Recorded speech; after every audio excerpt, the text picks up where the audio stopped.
Hello everyone, एक बार फिर से आप सभी लोगों का बहुत बहुत स्वागत है आज इस एक स्पेशल वीडियो में। दोस्तों, आज हम इस वीडियो में बात करने वाले हैं आपके एग्जाम के पॉइंट ऑफ व्यू से या फिर आपके जितने भी अपकमिंग एग्जाम्स हैं उनके पॉइंट ऑफ व्यू से। ये मोस्ट इंपॉर्टेंट टॉपिक है जो हम डिस्कस करने वाले हैं, वो है आपका ईवीएस यानी कि इन्वायरमेंट साइंस। चाहे आपका यूपीएससी के तहत आयोजित किया जाने वाला फॉरेस्ट गार्ड का एग्जाम हो, ठीक है, या फिर यूपी टेट का एग्जाम हो, या फिर अदर कोई जैसे कि स्टेट पीएससी का एग्जाम हो, या फिर यहाँ तक कि यूपीएससी के द्वारा बहुत सारे एग्जाम आयोजित किए जाते हैं, कंडक्ट किए जाते हैं, तो उसमें आपके इन्वायरमेंट के क्वेश्चन बहुत ज़्यादा पूछे जाते हैं और बहुत ज़्यादा देखने को भी मिलते हैं। तो इस वीडियो में मैंने टोटल 35 क्वेश्चंस को लिया है और सभी अधिकतर आपके उन्हीं क्वेश्चंस को लिया है जो आपके अपकमिंग एग्जाम के पॉइंट ऑफ व्यू से इंपॉर्टेंट है और पहले भी एग्जाम्स में पूछे जा चुके हैं।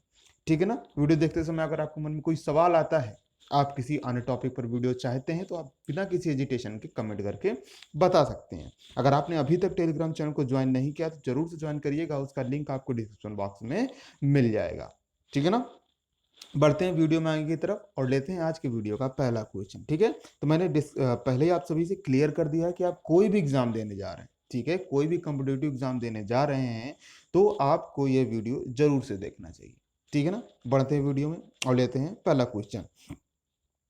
पहला क्वेश्चन कह रहा है कि निम्न में कौन सरोवर या झील में तेजी से वृद्धि करते हैं। ठीक है ना। यानी कि आपने देखा होगा कोई झील है, सरोवर का यानी मतलब है यानी कि तालाब। ठीक है ना। कोई तालाब है या झील है तो उसमें क्या है, एक छोटी छोटी सी घास निकल आती है। ठीक है, घास निकल आती है और घास वो काफी बड़ा आकार ले लेती है, जिसको हम कहते हैं शैवाल। क्या कहते हैं हम? एल्गी कहते हैं। ठीक है, और उसी का ही एक रूप होता है जलकुंभी। ऑप्शन सी आपका सही होगा। ठीक है ना। तो ये सरोवर, झील यहाँ पर आपका ग्रोथ कर लेती है और इतनी ज़्यादा ग्रोथ हो जाती है कि इतनी ज़्यादा बढ़ जाती है कि कभी कभी तो ऐसा लगता है कि इसके नीचे पानी हो ही नहीं सकता है। ठीक है ना। और जब कभी कोई जानवर उस पर गिर जाता है या फिर गलती से उसमें घुस जाता है तो उसका निकलना बहुत ही मुश्किल हो जाता है और कभी कभी जानवर इतनी बुरी तरीके से फंसता है कि जानवर की मृत्यु भी हो जाती है। ठीक है, तो यह आपका एक जल प्रदूषक के रूप में भी काम करता है। अगर एग्जाम में पूछा जाए कि निम्न कितने से कौन जल प्रदूषक है, तो अगर आपके ऑप्शन में जलकुंभी है तो उसको जरूर से लगाइएगा। ठीक है ना। यह एक प्रकार का सवाल है, एल्गी है। आगे बढ़ते हैं, दूसरा क्वेश्चन लेते हैं। वन के पेड़ों की छाल पर उगे मिलते हैं, यानी कि जो पेड़ हैं आपके, ठीक है, पेड़ की छाल पर क्या लगे हुए मिलते हैं? जीवाणु, लाइकेन, कवक या फिर मॉस। तो जो लाइकेन है, ठीक है, ऑप्शन बी आपका लाइकेन, ये पेड़ों की छाल पर उगे मिलते हैं। आपने शायद कभी गौर किया हो, देखा हो कि पेड़ों के छाल पर एक, मान लीजिए ये पेड़ का तना है, तो पेड़ों के ऊपर, ठीक है ना, तने में एक भूरे भूरे भूरे कलर का, सफेद कलर का कुछ एक स्पंज की तरह कुछ चिपका हुआ होता है। ठीक है ना। आप उसको अगर खरोचेंगे तो वो इजीली से खरुच जाएगा, उसको वो उधड़ जाएगा। ठीक है ना। तो वो आपके लाइकेन होते हैं। अच्छा, लाइकेन की एक विशेषता और होती है, इनकी जो सेल है, सेल वॉल है, ठीक है, ये इनकी काइटिन से बनी होती है। तो एग्जाम में पूछा जाता है, ठीक है ना, कि लाइकेन की जो सेल वॉल है, बाहरी भित्ति है, वो किसकी बनी होती है? तो काइटिन की बनी होती है। ठीक है ना। याद रखिए, बहुत ही इंपॉर्टेंट है। चलिए आगे बढ़ते हैं, तीसरा क्वेश्चन लेते हैं। मरुस्थल में उगने वाले पौधे कहलाते हैं, यानी कि जो भी पौधे आपके डेजर्ट में या मरुस्थल में उगते हैं उनको क्या कहा जाता है? तो उनको कहा जाता है जीरोफाइट्स। ऑप्शन सी आपका सही होगा। ठीक है ना। और भी मरुस्थल में उगने वाले पौधों की विशेषताएं होती हैं, और विशेषताएं क्या होती हैं?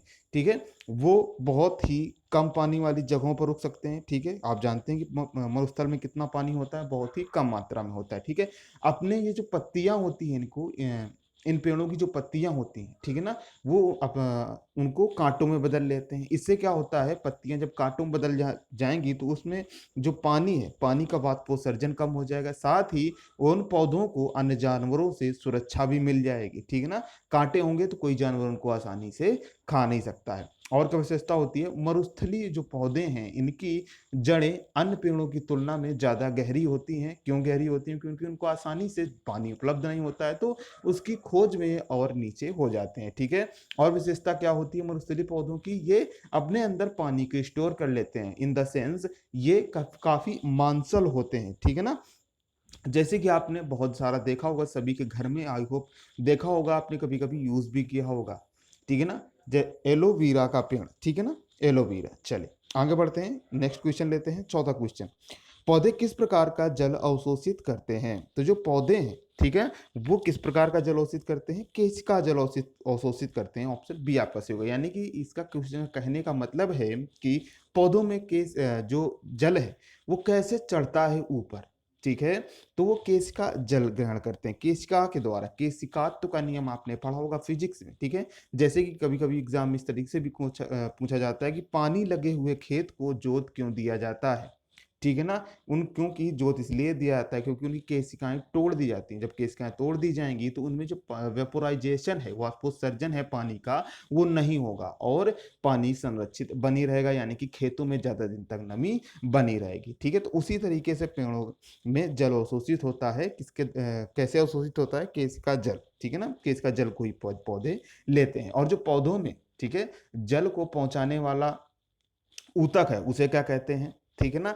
उसको हम कहते हैं जाइलम। जाइलम क्या करता है? पौधे में पूरे पौधे में, ठीक है ना, पूरे पौधे में, संपूर्ण पौधे में जल को पहुंचाता है। जाइलम ऊतक का ये काम होता है। फ्लोएम ऊतक का क्या काम है? यह पौधे के सभी भागों में, ठीक है ना, फल फल यानी कि भोजन को पहुंचाते हैं, ठीक है। आगे बढ़ते हैं। नाइट्रोजन यौगीकरण की करने वाले जीवाणु कौन है? यानी कि नाइट्रोजन फिक्सेशन करने वाले जीवाणु कौन सा है? इनमें चार ऑप्शन दिए हैं, इनमें से कौन सा ऑप्शन सही है? एजोटोबैक्टर, ठीक है, ऑप्शन डी आपका सही होगा। आप सभी जानते हैं कि जो पौधे होते हैं वो वातावरण में उपस्थित या फिर भूमि में, मिट्टी में उपस्थित नाइट्रोजन को डायरेक्ट नहीं ले पाते हैं, उसको नाइट्रेट के रूप में लेते हैं। और नाइट्रेट को कौन बदलता है? आपके ये नाइट्रोजन यौगीकरण करने वाले जीवाणु, जैसे कि एजोटोबैक्टर है, राइजोबियम है। इस तरीके के ये वातावरण की नाइट्रोजन को नाइट्रेट में बदल करके पौधों को देते हैं, ठीक है ना। आगे बढ़ते हैं, छठा क्वेश्चन लेते हैं। 10% का नियम देने वाले वैज्ञानिक हैं। जी हाँ, 10% का नियम बहुत ही ज्यादा इंपॉर्टेंट है और बहुत ज्यादा टेट के एग्जाम के पॉइंट ऑफ व्यू से बहुत ही ज्यादा इंपॉर्टेंट है। तो लिंडेमान ने 10% का नियम दिया था, 10% का रूल दिया था। ऑप्शन बी आपका सी होगा। अब ये 10% क्या क्यों? क्योंकि हम जानते हैं, ठीक है ना, सभी को पता है कि पौधे जो भोजन है, भोजन का निर्माण कौन करता है? पौधे करते हैं, ठीक है। यानी कि वो उत्पादक हो गए। उत्पादक के बाद प्राथमिक उपभोक्ता होगा, ठीक है ना। उसके बाद द्वितीयक उपभोक्ता होगा, ठीक है। द्वितीयक के बाद आपका तृतीयक उपभोक्ता होगा, ठीक है। यानी कि एक ये चेन बन रही है। तो हम देखेंगे कि पौधों के पास, जब पौधों ने भोजन बनाया तो इनके पास जो एनर्जी लेवल है, ठीक है, वो कितनी है? 100%, ठीक है।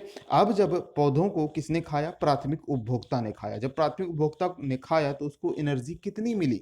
सिर्फ 10% एनर्जी मिली और 90% एनर्जी का क्या हो जाता है? लॉस हो जाता है। तो यही है आपका 10% का नियम। यानी कि हर एक स्टेप में जैसे ही आप आगे बढ़ते जाएंगे तो 90% की एनर्जी का लॉस होता हुआ चला जाएगा, ठीक है ना। और 10% ही एनर्जी मिलेगी, एक स्टेप से दूसरे स्टेप में जाएगी। तो यही है 10% का नियम लिंडेमान के द्वारा दिया गया था। आई होप आपको समझ में आ रहा होगा। वीडियो पसंद आता है तो लाइक और शेयर जरूर कर दीजिएगा। आपके मन में अगर कोई सवाल आता है तो वो भी आप बिना किसी हेजिटेशन के पूछ सकते हैं। आगे, एक से अधिक जातियों का समूह जो किसी स्थान पर रहता है उसे कहते हैं, ठीक है ना।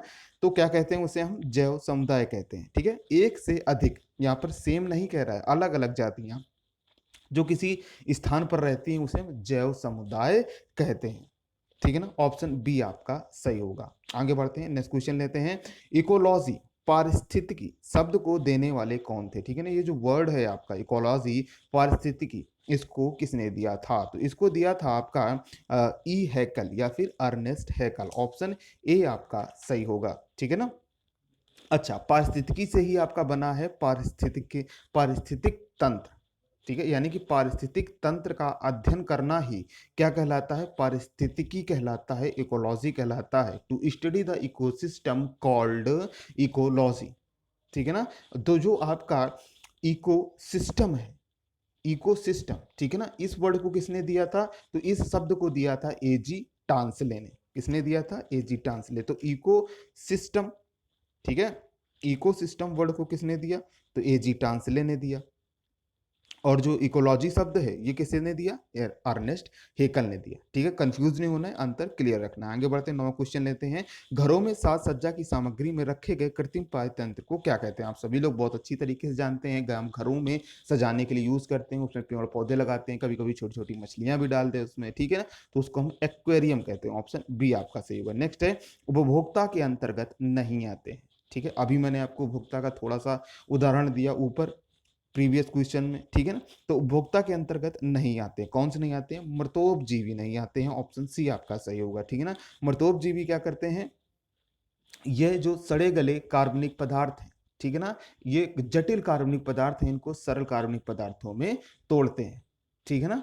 हाँ, तो क्या करते हैं, सड़े गले मृत पदार्थों को ये सरल रूप में, ठीक है, उसको बदलते हैं। तो ये जो मृतोपजीवी हैं आपके, ठीक है, डीकम्पोजर हैं आपके, ये उपभोक्ता के अंतर्गत नहीं आते हैं। आगे बढ़ते हैं।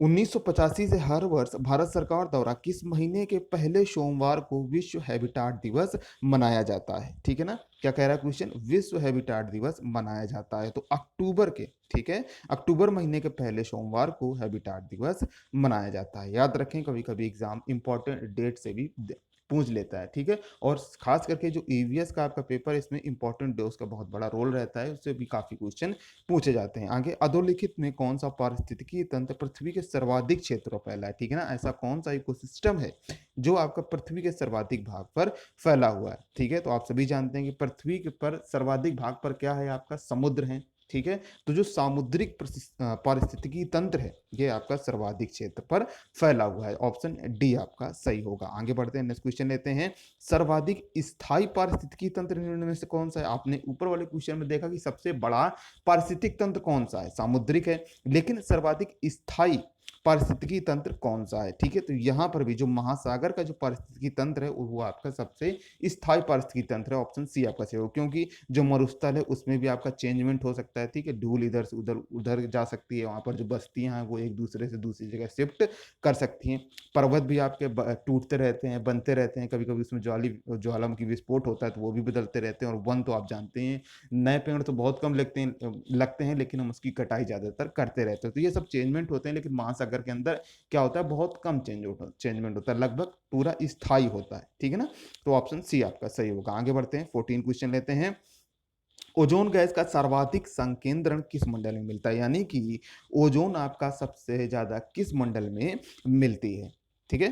तो ऑप्शन क्या होगा, समताप मंडल, ऑप्शन बी आपका सही होगा। इसको हम एक अन्य नाम से भी जानते हैं, समताप मंडल को क्या जानते हैं, आयन मंडल भी इसको कभी कभी कह देते हैं। ओजोन का फॉर्मूला क्या है, O3, ठीक है। अच्छा, ओजोन अगर आपकी क्षोभ मंडल में पाई जाती है, यानी कि जहां पर हम रहते हैं, ठीक है, तो यह एक प्रदूषक के रूप में काम करती है। लेकिन जब यह समताप मंडल में पाई जाएगी तो यह किसका काम करेगी, सूर्य से आने वाली हानिकारक किरणें हैं उनसे हमारी रक्षा करती है, ठीक है ना। आगे बढ़ते हैं, 15 क्वेश्चन लेते हैं। विश्व में सर्वाधिक लवणता पाई जाती है, ठीक है ना, सर्वाधिक लवणता कहाँ पर पाई जाती है। तो आपका सर्वाधिक लवणता जो पाई जाती है वो है आपकी वॉन लेक, वॉन झील, ऑप्शन डी आपका सही होगा, ठीक है। ये कहाँ पर है, ये टर्की की वॉन झील है, ठीक है। ये 330%, ठीक है, इसकी लवणता कितनी है, सबसे ज्यादा है, 330%, 330%। उसके बाद नंबर आता है मृत सागर का, ठीक है, मृत सागर जिसमें लवणता है 238%। उसके बाद नंबर आता है ग्रेट साल्ट लेक का जिसके लवणता कितनी है 220%। और उसके बाद नंबर आता है कैस्पियन सागर का जिसकी लवणता है 170%, ठीक है। तो याद रखें, एग्जाम में कभी कभी पूछ भी लेता है कि विश्व में सर्वाधिक लवणता, सर्वाधिक खारे पानी की झील कौन सी है, तो वॉन झील है, ठीक है ना। कहाँ पर पाई जाती है, टर्की। आगे बढ़ते हैं, नेक्स्ट क्वेश्चन लेते हैं।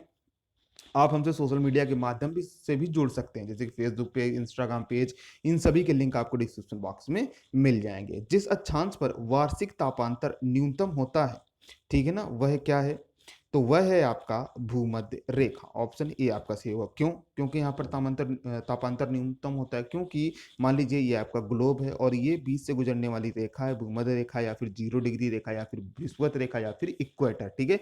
तो आप सभी जानते हैं कि जो सूर्य की किरणें हैं वर्ष भर लंबवत पड़ती रहती हैं, कहाँ पर, विषुवत रेखा में, 0 डिग्री की रेखा पर। इसलिए यहाँ पर जो टेम्परेचर का डिफ्रेंसिएशन है, ठीक है ना, तापांतर है, वो बहुत न्यूनतम होता है, ठीक है, ज्यादा डिफरेंस आपको देखने को नहीं मिलता है, ठीक है। याद रखिए, आगे बढ़ते हैं। निम्नलिखित में से किस प्रकार के वन भारत में सर्वाधिक रूप से पाए जाते हैं या फिर सर्वाधिक विद्यमान है, तो ये आपके उष्ण कटिबंधीय शुष्क पतझड़ वन है, ठीक है, उष्ण कटिबंधीय शुष्क पतझड़ वन, ठीक है। अच्छा, ये भी याद रखना है, कभी कभी पूछ देता है या कभी कभी कंफ्यूजन क्रिएट कर देता है। जैसे कि ऑप्शन डी क्या कह रहा है कि उष्णकटिबंधीय आर्द्र सदाबहार वन, ठीक है। और सी क्वेश्चन क्या कह रहा है, सी ऑप्शन क्या कह रहा है कि उष्णकटिबंधीय शुष्क पतझड़ वन, ठीक है। तो याद रखिए, इस शब्द को याद रखना है, शुष्क पतझड़ वन आपके पूरे भारत में सर्वाधिक मात्रा में पाए जाते हैं। ऑप्शन सी आपका सही होगा, ठीक है। मैंग्रोव कहाँ पाए जाते हैं, दलदली स्थानों पर पाई जाती हैं, ठीक है, जहां पर आपका जो समुद्र का पानी मिलता है, ठीक है। दलदली जमीन पर आपकी ये सभी वनस्पतियां पाई जाती हैं। कटीली झाड़ियां ये सभी रेगिस्तान में आपके पाए जाते हैं। आगे बढ़ते हैं। नेक्स्ट है, भारतीय वन प्रबंधन संस्थान कहाँ स्थित है, ठीक है। बहुत इंपॉर्टेंट क्वेश्चन है आपका, बहुत ज्यादा पूछा भी जाता है। तो भारतीय वन प्रबंधन संस्थान आपका भोपाल में स्थित है, ठीक है। मध्य प्रदेश की राजधानी भोपाल में स्थित है। ऑप्शन बी आपका सही होगा। आगे बढ़ते हैं, नेक्स्ट क्वेश्चन लेते हैं। रेंडियर किस बायोम का जंतु है, ठीक है ना। रेंडियर आप सभी जानते हैं, हिरन की एक प्रजाति है। जैसे कि आपने देखा होगा जब सेंटा क्लॉज आता है 25 दिसंबर को, ठीक है, दिखाया जाता है कभी कभी टीवीज वगैरह में, या एनिमेशन में भी करके दिखाया जाता है कि जो सेंटा की जो बग्गी खींचते हैं हिरन, ठीक है, उसको क्या कहते हैं, रेंडियर कहते हैं। तो रेंडियर किस बायोम, बायोम का मतलब है किस जगह, एक निश्चित जगह है, ठीक है ना। तो कहाँ पर पाए जाते हैं, तो ये अधिकतर ठंडी जगहों पर पाए जाते हैं, ठीक है। तो ठंडी जगहों को हम क्या कहते हैं, टुंड्रा प्रदेश, ठीक है, टुंड्रा बायोम में पाए जाते हैं। ऑप्शन ए आपका सही होगा। नेक्स्ट है, वन महोत्सव सप्ताह कब मनाया जाता है, ऑप्शन बी कह रहा है। तो वन महोत्सव सप्ताह आपका 1 जुलाई से 7 जुलाई के मध्य मनाया जाता है। याद रखें, पूछा जाता है। वीडियो पसंद आ रहा है तो लाइक और शेयर कर दीजिएगा, ठीक है। अभी आप तक चैनल सब्सक्राइब नहीं है तो सब्सक्राइब भी कर लीजिएगा, और कोई सवाल उठ रहा है तो वो भी पूछ लेना है। आगे बढ़ते हैं। पृथ्वी पर अधिकांश ऑक्सीजन उत्पादित होती है, यानी कि सबसे जो ज्यादा ऑक्सीजन देते हैं वो कौन से पौधे देते हैं, या फिर किस प्रकार की वनस्पति से हमें मिलती है। तो जो सर्वाधिक ऑक्सीजन है हमें शैवालों से, एल्गी से मिलती है, ठीक है ना। अच्छा, एल्गी कहाँ कहाँ पाई जाती है, तो मैंने आपको अभी बता दिया कि तालाब के किनारे, झील में, कभी कभी तालाब में भी, ठीक है। आप कभी किसी जगह जहाँ पर पानी रहता है, जैसे मान लीजिए तालाब गए, कभी घूमने गए, उसके किनारे कभी कभी आप फिसल कर गिर जाते हैं, ठीक है। फिर देखते हैं आप ध्यान से कि यहाँ पर कुछ हरा हरा दिख रहा है आपको, हरा हरा क्या है आपका, वही आपकी वो एल्गी है, ठीक है। धान के खेतों में भी एल्गी पाई जाती है, ब्लू ग्रीन एल्गी, ठीक है।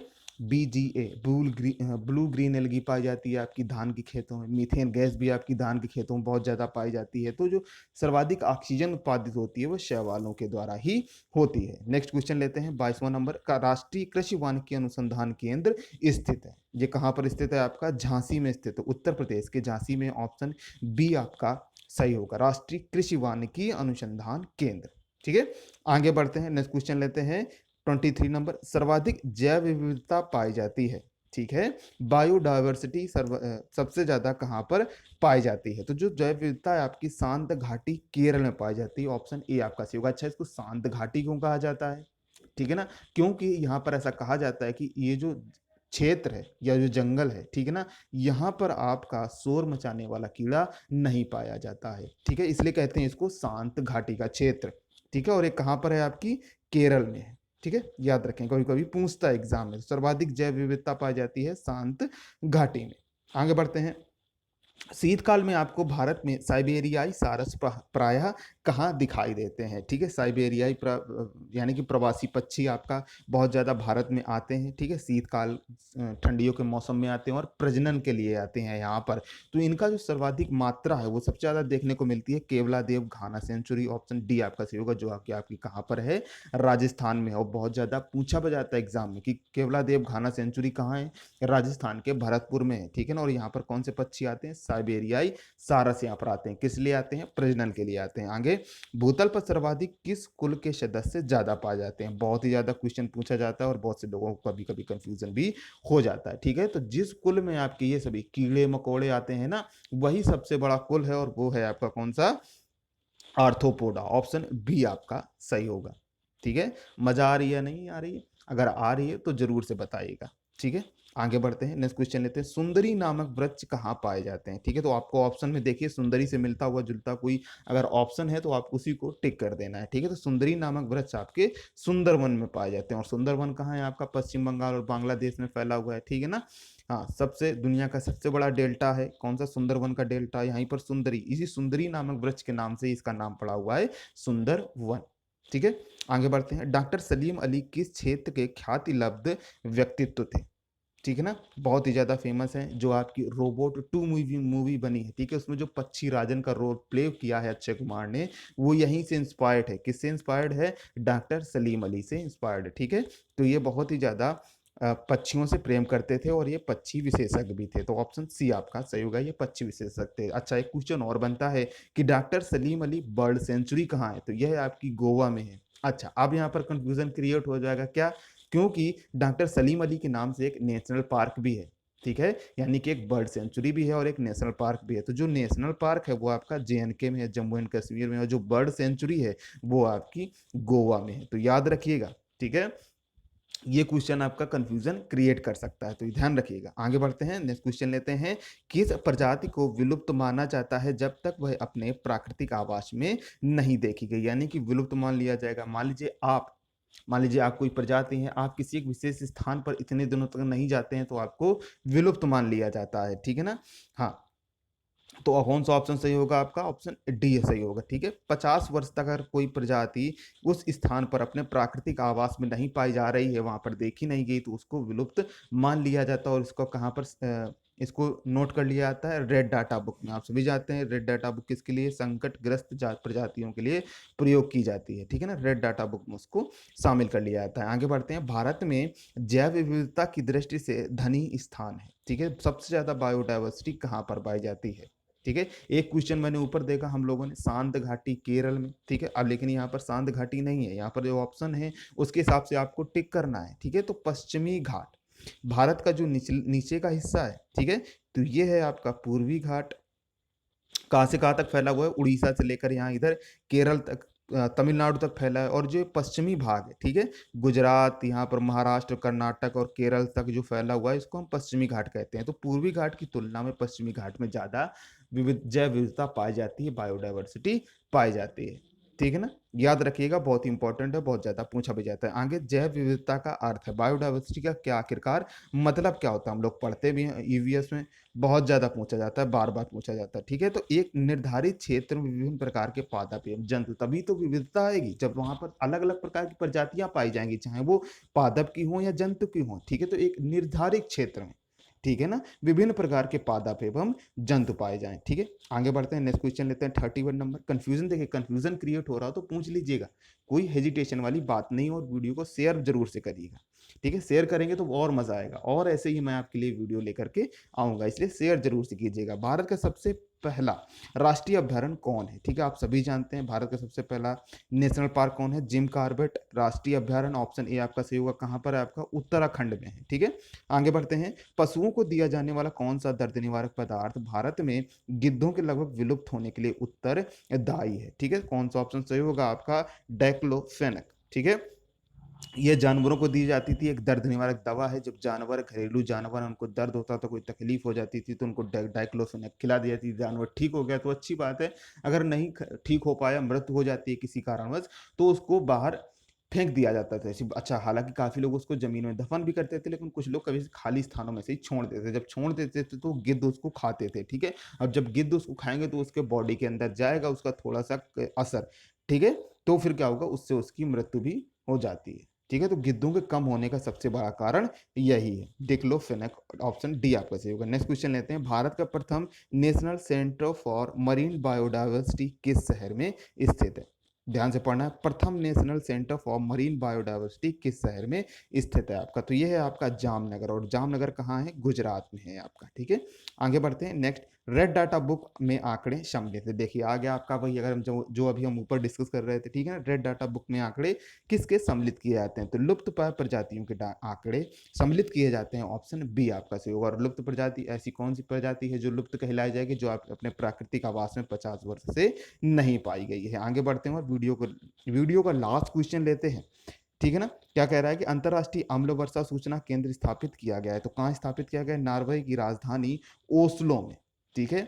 अम्ल वर्षा क्या है? आपकी जो प्रदूषण है, ठीक है, प्रदूषण आपका हवा के माध्यम से ऊपर, ठीक है, हमारे वायुमंडल में, क्षोभ मंडल में ऊपर जमा होता है, और फिर बारिश के मौसम में, ठीक है, उसी बारिश के पानी के साथ नीचे गिरता है, ठीक है। अब जब वो गिरता है प्रदूषण, तो फिर वो बहुत से बिल्डिंग्स वगैरह को नुकसान पहुंचता है, ठीक है। तो उसको हम एसिड रेन भी कहते हैं, ठीक है, क्योंकि उस बारिश में एसिड की मात्रा काफी होती है।